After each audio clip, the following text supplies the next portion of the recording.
మానస సరోవర్ యాత్ర ప్లాన్ చేస్తున్నారా? నమ్మకంగా సేఫ్ గా మీ కలల మానస సరోవర్ యాత్రని ట్రావెల్ టర్న్స్ తో నిజం చేసుకోండి. మరిన్ని వివరాలకు ఈ నెంబర్కు కాల్ చేయండి. నమస్తే రమగారు. నమస్తే జయ. ఒక మంచి స్టోరీ చెప్పుకుందామండి. పల్లెటూరు కథ ఒకటి. పూర్వం అంటే ఒక పల్లెటూరులో రెడ్డి గారు ఒక ఆయన ఉండేవారు. చానాళ్ళు పిల్లలు పుట్టలేదట. లేక లేక ఒక కుమారుడు కలిగాడు. వాడికి ఓబిరెడ్డి అని పేరు పెట్టారు. అయితే ఈ ఓబిరెడ్డికి పెద్ద చదువు రాల, పైగా లేక లేక పుట్టడంతో పిచ్చి గారాబంట, అమిత గారాబం. ఏదో సుమారుగా ఉండేది, ఆడుకుంటూ ఉండేవాడు ఇంట్లో. అంత తెలివిగలవాడు కాదు. అయితే ఇది కొన్నాళ్ళు పోయాక నాన్నకు తెలిసింది, పిల్లాడికి చదువు సంధ్య లేకపోతే కష్టము, వీడు తెలివిగా లేడు అని అనుకుని ఆయన స్నేహితుడు ఒక బ్రాహ్మణ ఆయన ఉన్నారు, అప్పన్న శాస్త్రి అని. ఆ శాస్త్రి గారిని పిలిచి వీడికి ఎట్టో కొట్ట 4 చేతులు సంతకం పెట్టడము, 4 మాటలు మాట్లాడడము, 4 ఏమన్నా నేర్పించు అని అడిగాడు. అప్పన్న శాస్త్రి గారిని బాగా పోషించేవారు వీళ్ళు. ఆయన రోజు అది చెప్పి ఇది చెప్పి చెప్పడానికి చాలా ట్రై చేసి విరక్తి పెట్టి ఊరుకున్నాడు. ఆయన ఏం నేర్పించాడు? సుమతి శతకం పద్యాలన్నీ వల్లి వేయించి నోటికి చెప్పాడు. సంతకం పెట్టడం నేర్పించాడు. ఇప్పుడు నీకు ఇలన్నీ సాంగంగా చక్కగా నేర్చుకుంటే క్రమంగా ఎవడి సంతకం వాడు పెట్టేటప్పుడు వాడి తలకు సిగ్నేచర్ థింగ్ ఒకటి ఉంటుంది అందులో. నేనే నీకు జయలక్ష్మి పేరు రాయడం నేర్పించాను అనుకో, నీకు అవి రావాలని ఇంతంత రాసి పెడతా కదా, అంతేనా? అంతేగా. పెద్ద పెద్ద అక్షరాల్లో దిద్ది వాడికి పెద్ద పెద్ద అక్షరాల్లో సంతకం పెట్టడం మాత్రం వచ్చింది. ఈ అప్పన్న గారికి కూడా విసుగు పుట్టింది. వీడు మతిలేని పిల్లవాడు, వాడికే వస్తుందిలే, ఇవి వచ్చిన పద్యాలు చాలు, వాడి సంతకం పెట్టడం వచ్చింది, అదే చాలని వదిలిపారేశాడు. అలా నడిచేది. క్రమంగా ఏమైంది, కొంతకాలానికి తండ్రి గతించాడు. ఈ ఓబిరెడ్డికి చుట్టూతా స్నేహితులయ్యారు. వీళ్ళు వీర శివారెడ్డి, వెంకటరెడ్డి, అప్పన్నరెడ్డి, ఇట్లా ఒక 6-7 రెడ్లు తయారయ్యారు. వాళ్ళకి వీడు పిచ్చి వెధవని, అమాయకుడని తెలిసింది. వీళ్ళంతా ఏదో దూరపు చుట్టాలు. ఎంతసేపు ఇంటికి వచ్చి ఉండేవాళ్ళు, అవి ఇవి వండిచ్చేవాళ్ళు, అది వండిచ్చి ఇది వండిచ్చి అంటే వండిచ్చేవాళ్ళు. క్రమంగా ఇట్లా అయ్యాక వాడి దగ్గర డబ్బులు, ఇంట్లో ఉన్న డబ్బంతా తరిగిపోవటం మొదలుపెట్టింది. తండ్రి పొలాలు పుట్రలు తయారు చేసి పెట్టాడు కొడుకు కోసం. ఇంట్లో ఏదో ధనం, మెల్లిగా ఎవరైనా వస్తుంటే సరుకులు కావద్దు, పనివాళ్ళు పోయి సామాన్లు తెస్తారు, డబ్బులు ఇస్తాడు, మెల్లిగా డబ్బులు అయిపోవు. ఇక డబ్బంతా ఖర్చు అయిపోవటం మొదలుపెట్టింది. ఎంతసేపు ఎవరో ఒకళ్ళు చుట్టం పక్కవని వచ్చేవాళ్ళు. మా ఇంటికి చుట్టాలు వచ్చారు, మీ ఇంటికి తీసుకొచ్చాననేవాడు స్నేహితుడు ఇంకో రెడ్డి గారు వచ్చి. క్రమంగా రోజులు గడిచే కొందుకి డబ్బులు తగ్గిపోయినాయి. ఒకనాడు ఈ ఓవిరెడ్డి ఏదో బజార్ వెళ్తుంటే అప్పన్న శాస్త్రి గారు కనపడి, ఏమిటైనా ఓబయ్య, మీ ఇంటి నిండా జనాలు ఉంటున్నారు ఎప్పుడు ఒకప్పుడు, ఏమిటంటే చుట్టాలండి అనేసరికల ఈయన అన్నాడు, నీకు జ్ఞాపకం ఉందా, సుమతి శతకం పద్యం చెప్పేవండి అని చెప్పి, ఏమిటి తెప్పలు 10,000 చేరు కదరా, సుమతి ఉంది కదా, ఎప్పుడు డబ్బులు వస్తే అప్పుడు చుట్టాలు ఉంటారు, ఎందుకంటే నీరు ఎక్కడ ఎక్కువ ఉంటే కప్పలు 10,000 చేరుతాయి అక్కడికి. అవును, నీ దగ్గర డబ్బులు ఉన్నాయి కాబట్టి చుట్టాలు వస్తున్నారు, లేకపోతే ఒక్కళ్ళు కూడా రారు అని చెప్పాడు. ఈ సుమతి శతకం పద్యం వల్ల వేసుకుంటూ వెళ్ళేసరికల్లా ఈ ఓబిరెడ్డికి అర్థమైంది. అవును కదా, అక్కడి నుంచి ఇంటికి వెళ్ళగానే ఇంట్లో చుట్టాలు వాళ్ళు వీళ్ళు ఉన్నారు, ఎవరో కొంచెం పలహారం చేస్తున్నారు, ఇంకెవరో కాళ్ళదాపు పడుతున్నారు. గట్టిగా అరిచి కేకలు పెట్టి తిట్టిపోసాడు అందరినీ. మీరందరూ కప్పలు, నా దగ్గర డబ్బులు ఉన్నాయి కాబట్టి చేస్తున్నారు, అంతకంటే ఏం లేదు. సుమతి శతకారుడు ఏనాడో చెప్పాడు, పొండి మా ఇంట్లోకి ఇక మా గడప మీద అడుగు కూడా పెట్టద్దు, మీరు వెళ్ళిపోండి అని అందరి మీద కేకలు పెట్టాడు. కొంచెం అమాయకుడు కదా, జనం అంతా అంత అరుస్తుంటే ఎవరుంటారు, ఎవరి దారిన వాళ్ళు సర్దుకుని పోయారు. ఈ కప్పల పద్యం అందరికీ తెలిసిందే కదా, పిల్లలకి నేర్పించాలి. మన దగ్గర డబ్బులుంటే ఉండే విధానం వేరుంటుంది, చుట్టాలు డబ్బులు లేనప్పుడు ఉండే విధానం ఎప్పుడూ వేరుగానే ఉంటుంది. అందుకని చుట్టాలతో డబ్బులు సంపాదించుకోవాలి, కానీ చుట్టాలతో మితంగా ఉండాలి. బాగానే ఉంది. కొంతకాలం గడిచింది, ఇంట్లో డబ్బంతా అయిపోయింది, కానీ పొలము పుట్ర ఉన్నాయి కదా, నెల ఏడాదికి ఒకసారి డబ్బులు వస్తాయిగా, వాటితో ఓబయ్య కాలక్షేపం చేస్తున్నాడు. అయితే ఊళ్ళో ఈ స్నేహితులు ఉన్నారు కదా, వీళ్ళు ఏం చేశారు, ఇతను అల్ప సంతోషి ఓబయ్య. ఒకడేం చేశాడంటే, మా ఊరు నుంచి చిలకడ దుంపలు ఇచ్చినాయి ఓబయ్య, నీకు ఇవ్వడానికి వచ్చామని చిలకడ దుంపలు పుచ్చుకొచ్చాడు. చిలకడ దుంపలు ఉడకబెట్టించు, తినడానికి చాలా బాగుంటాయి, మా ఆవిడ బెల్లం వేసి వండింది, ఇదిగో నీకని ఒక కప్పు తెచ్చాడు. ఇప్పుడు వాళ్ళు ఇవ్వడానికి ఇచ్చారు కానీ తీసుకోవడానికి రాలా. బాగుందిగా, ఓబయ్య ఆ స్వీట్ తినేశాడు, చిలకడ దుంపలు చూసుకొని సంతోషించాడు. మళ్ళీ ఫ్రెండ్షిప్ వృద్ధి అయింది కొండారెడ్డితోటి. 3-4 రోజులు పోయేసరికి శివారెడ్డి వచ్చాడు. మా పొలంలో పండిన వేరుశెనకాయలు తంపటేసుకొని తింటే మహా బాగుంటాయి, ఇదిగో అని ఒక పెద్ద కంపాయంత కట్ట వేరుశెనకాయలు తెచ్చిచ్చాడు. ఒలిపించుకుని వేయింపించుకో, చాలా బాగుంటాయి, ఇదిగో తంపటేసుకొని మా ఆవిడ చేసింది నీకోసం అని ఓ గిన్నె పుచ్చుకొచ్చాడు.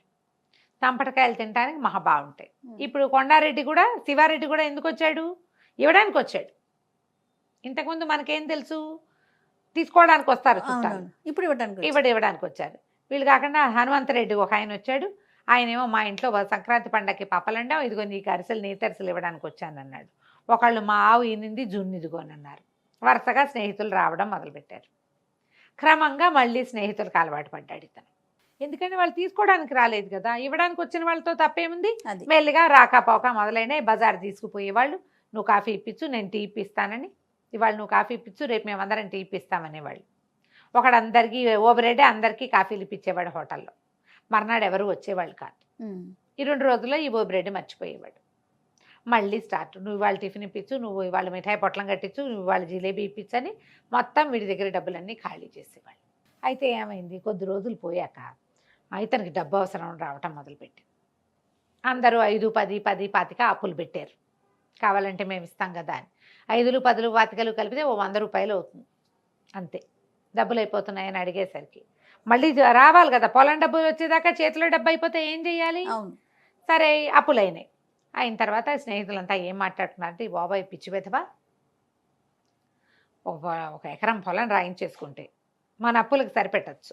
రెండో వాడు అన్నాడు, అట్టెట్టా సరిపెడతావు వెధవ, 100 రూపాయలు కూడా అవ్వు, పొలం 1500-1400 ఉంటుంది ఎకరము అంటే. ఏం పర్వాలేదు వాడికి, వాడు ఒప్పుకోడు అన్నాడు. ఏం పర్వాలేదు, వాడికి ఏమైనా తెలుసా చచ్చా, అంత తెలివిగలవాడు కాదు. ఎకరం లాగేశామంటే సమానంగా పంచుకుందాం, 5గురం అందరూ కలిసి ఇచ్చింది 100 రూపాయలు, సమానంగా తలా ఒక 300 పంచుకుంటారు. ఓకే.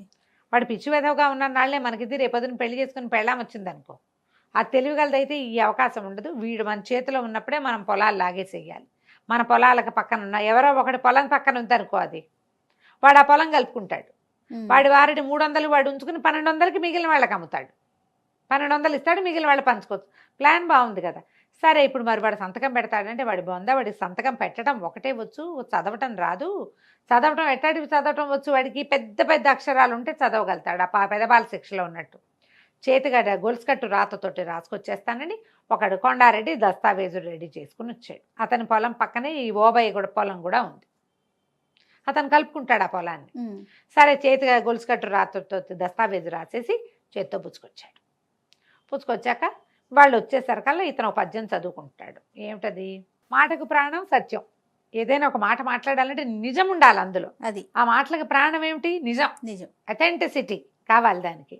తర్వాత ఆ కోటకి ప్రాణం సుభటకోటి. ఒక కోట ఉందంటే పెద్ద ఫోర్ట్, దానికి ఏముండాలి? అద్భుతమైనటువంటి భటులు ఉండాలి. సైన్యం లేని కోట ఎందుకు? అవును. తర్వాత చేటికి ప్రాణము మానము. స్త్రీలకి మానం ఉండాలి, మర్యాద. వాళ్ళ దాంట్లో వాళ్ళు ఉండగలగటం, అది అవసరం ఆడవాళ్ళకి. తర్వాత చీటికి ప్రాణము చేవ్రాలు. కాగితానికి ఒక కాగితం, దేనికైనా ఒక ఆ కాగితం అనే దానికి ప్రాణం ఏంటి? దాని మీద వ్రాలు. చీటికి ప్రాణము వ్రాలు. వ్రాలు అంటే రాత, చేవ్రాలు అంటే చేతి రాత. సంతకాన్ని కూడా చేవ్రాలుగా చెప్తారు. అంతేగా.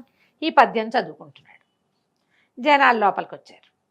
5గురు ఫ్రెండ్స్ వచ్చి, అబ్బబ్బబ్బా మన బాబాయ్ ఎంత గొప్పవాడరా, ఎంత బాగా పద్యం చదువుతున్నాడు చూడు, అసలు కంఠస్వరం ఎంత బాగుంది, ఆ పద్యం ఎంత బాగుంది, ఎన్ని పద్యాలు వచ్చో వీడికి, మనకి ఇందులో సగం కూడా రావు రోయ్ అన్నారు. అనేసి సంతోషించాడు. వచ్చారు కూర్చోండి అన్నాడు. అన్నాక అసలు ఓబయ్య చేతి వ్రాలు కూడా ఎంత బాగుంటుంది, సంతకం అంటే వీడిదే, ఎంత బాగా పెడతాడు, ముత్యాల కోవ అంటే. అవునా అన్నారు. అనగానే అవును నేను బాగా పెడతానని వీడు చెప్పాడు, వాళ్ళు కూడా ఓహో అన్నారు. అయితే ఈ కొండారెడ్డి గారు ఏం చేశాడంటే, సరే ఆ వ్రాలేంటో దీని మీద పెట్టు చూద్దాం, ఎంత బాగా రాస్తావో, ఆ ముత్యాల కోవ ఏంటో నేను కూడా చూస్తానని పైన గొలుసు కట్టు రాతతోటి రాసేసిన దస్తావేజు తెచ్చి చేతులు పెట్టాడు. వీళ్ళందరూ ఓహో అంటున్నారు. ఇతను అమాయకుడు కదా, గబగబా కలం తీసుకొచ్చి ఓబయ్య వ్రాలు అని రాశాడు. లేదా ఓబిరెడ్డి, ఇంటి పేరు ఏదో ఉంది, చక్రాల ఓబిరెడ్డి వ్రాలు అని పెట్టాడు. పెట్టేసరికల్లా అందరూ అబ్బబ్బా ఎంత బాగుంది, అసలు ముత్యాలేగా, ఎంత బాగుందో చూడండి. అందరూ 5గురు చేతులు మార్చుకున్నారు కాగితాలు. మార్చుకున్నాక ఒక ఆయన అన్నాడు, ఒరే ఓబయ్య అసలు నీ సంతకం ఎంత ముచ్చటగా ఉందంటే పటం కట్టించుకుని పెట్టుకోవాలరా అన్నాడు. అనగానే ఓబయ్య ఏం చేశాడు, చర్రన ఆ కాగితం లాక్కుని పర్రమని దాన్ని చింపి తన సంతకం పెట్టింది చేతిలో పెట్టాడు. దీన్ని పటం కట్టించుకో అని ఈ కాగితాన్ని ఇట్లా చుట్టి పడేశాడు. కాగితంలో ఏముందో అతనికి ఏం తెలుసు, అక్కడి నుంచి ఎవరెవరా దస్తావేజు చింపేస్తావా నీ దుంపదేగా అని ఆ స్నేహితులు 5 మీద పడి చెంపలు వాయి కొట్టారు ఇతను. వీళ్ళు హాల్లో కూర్చున్నారు, గోలగోలగా వినపడుతుంది. ఆ అప్పన్న శాస్త్రి గారు ఎవరో రైతుతో మాట్లాడుతూ రోడ్డు మీద పోతున్నాడు. ఏమిటి ఓబిరెడ్డి ఇంట్లో ఇంత గోల అవుతోందని పరిగెత్తుకుంటూ లోపలికి వచ్చాడు. ఏమిట్రా నాయన. స్నేహితులందరూ తను ఎందుకు కొడుతున్నారో అర్థం కాలే ఆ ఓబిరెడ్డికి. అవి జనాలు ఈయన పెద్ద మనిషి లోపలికి వచ్చేసరికి పంతులు గారు కదా కబుక్కుని ఆగేసరికి ఏమిటయ్యా ఓబిరెడ్డి ఏం తగదా, ఎవరినైనా పెద్ద మనిషిని పిలవాలి, మీద పడి దెబ్బలేమిటిది, ఏం జరిగింది అన్నాడు. అడగంగానే ఇతను గబగబా ఏం చెప్పాడు. అది కాదండి సంతకం పెట్టాను నేను, చేబ్రాలు ముద్దుగా ఉంది పటం కట్టించుకుంటానన్నాడు శివారెడ్డి, అందుకని చింపిచ్చాను, చింపేసరికల్లా కేక కొడుతున్నారండి వీళ్ళు, ఎందుకు కొడుతున్నారో నాకు కూడా తెలియదు మాస్టర్ అన్నాడు. ఆనంగానే అప్పన్ గారు అన్నాడు, దేని మీద సంతకం పెట్టావురా, ఏ కాగితం చూపి అన్నాడు. ఆనంగానే ఇతను చుట్టేసాడు కదా, నలిపేశాడు, కొంచెం చిరిగినట్టు అయింది, నలిపి అవతల పారేశాడు. అక్కడ పడిందండి ఆ మూల అన్నాడు. వీళ్ళందరూ రియాక్ట్ అయ్యే లోపల ఈ అప్పన్న శాస్త్రి గారు కాస్త వెళ్ళిపోయి అతి కాగితం పుచ్చుకొచ్చేసాడు. అది నలిగింది చిరిగింది కానీ చింపి చీర్ణం అయిపోవాల, మొత్తం కాగితం అంతా సాపుగా చేసి ఆ ఈయనతో మాట్లాడుతున్న రైతులు కూడా లోపలికి వచ్చి నుంచున్నారు. ఏదో జరుగుతోంది కదా, గొడవ అవుతుంటే అందరూ నుంచుంటారు కదా పెద్ద మనుషులు. ఆయన మొత్తం చదివి, ఇదేంటి బాబయ్య నాకు తెలియకుండా పొలం అమ్ముతున్నావా నువ్వు, పొలం శివారెడ్డి పేరు మీద రాసుంది అని కేకలేశాడు. కేకలేసేసరికల్లా ఈయన నేనేం అమ్మలేదండి, ఊరికే సంతకం పెట్టమన్నారు, ఏదో కాగితం మీద సంతకం ముద్దుగా ఉంటుంది పెట్టమన్నారు అనేసరికల్లా ఆయన గట్టిగా కేకలేశాడు. అక్కడి నుంచి పక్కన రైతులు వచ్చారుగా, వాళ్ళని పోయి గ్రామాధికారిని పిలుచుకురండి అని గ్రామాధికారిని తీసుకొచ్చారు. అక్కడ ఈయన అన్నాడు, నీకు పద్యం తెలుసు కదా, చీటికి ప్రాణం వ్రాలు అని, మరి ఈ చీటి మీద ఏదో కాగితం ఉంది రాసుంది, అది ఏమిటని చూడవా. వాడికి ఏంటంటే పెద్ద పెద్ద అక్షరాలు చదవటం అలవాటు, అంతే చదవగలడు. ఈ గొలుసు కట్టు రాతతో ఉన్నదాన్ని చదవలేకపోయాడు. స్నేహితులు పెట్టమన్నారు కాబట్టి సంతకం పెట్టాడు. గ్రామాధికారి వచ్చాడు, దస్తావేజు చూసి ఇంత దుర్మార్గం చేస్తారా, అమాయకుడు స్నేహితులను నమ్మితేని వాళ్ళు 5 ఏదో తప్పు కట్టించారు. తర్వాత ఊరంతా ప్రచారం చేశారు. ఈ ఓబయ్యని చెప్పారు, నీకు చదువు లేకపోవటం వల్ల ఈ సమస్య వచ్చింది, నీ స్నేహితులు 5 చదువు ఉంది, వాళ్ళు ఒక కాగితం రాసి నీతో సంతకం పెట్టించేయగలిగారు, చూడు ఎంత పని జరిగేదో. ఇది గొడవ కాగితం కనుక చింపకపోయి ఉంటే అయ్యేది కాదు, లేదా వాళ్ళు ఇంకో కాగితం తీసుకొచ్చి సంతకం పెట్టించేవాళ్ళు అని గట్టిగా కేకలేశారు. ఆ తర్వాత ఈ ఓబయ్య శ్రద్ధగా ఆ అప్పన్న శాస్త్రి గారి దగ్గర చదువుకోవటం నేర్చుకున్నాడు. చదువు ఎంత అవసరం చూడు, చాలా ఊళ్ళలో వేలిముద్రలు వేయించేసుకుంటారు. ఇంకా ఇప్పటికీ కూడా వేలిముద్రల కథలు నడుస్తూనే ఉన్నాయి. చదువుకోవాలి. సర్వశిక్ష అభియాన్ కింద ప్రతి వాళ్ళకి ఏదైనా రాసున్నది చదవటం, తమ మనసులో ఉన్నది ఏదైనా రాయటం అనేది అత్యంత అవసరమైన విషయం. ఫోన్లు వాడడం ప్రతి వాళ్ళు నేర్చుకుంటున్నారు, రాయటం చదవటం కూడా అలాగే రావాలి కదా. వస్తోంది ఇదివరకటి కంటే చాలా బెటర్ అయ్యాం. ఇంకా కూడా చదువు చాలా అవసరం. ఏదైనా రాసి ఉన్న దాన్ని చదవకుండా ఎప్పుడూ సంతకాలు పెట్టకూడదు. ఇప్పటికీ కూడా పిచ్చి విధవలాగా జనాలు ఎవరో రాయించిన కాగితాల మీద సంతకాలు పెట్టేటాలు, ఈ ష్యూరిటీ ఉండటాలు, విషయం తెలుసుకోకుండా సాక్షి సంతకాలు పెట్టేటాలు, ఇలాంటివి ఇప్పటికీ జరుగుతూనే ఉన్నాయి. మేము చూడలేదు, పొరపాటున పెట్టామంటారు. అలా చూడడానికి కుదరదమ్మా. పాత కాలంలోనే ఎప్పుడో సుమతి శతకారుడు ఏనాడు చెప్పండి, చీటికి ప్రాణము వ్రాలు అని రాయబడి ఉన్నదే దాని యొక్క లైఫ్. దాన్ని గమనించి పనిచేయాలి. కథ కంచికి మనం ఇంటికి. నమస్తే. నమస్తే.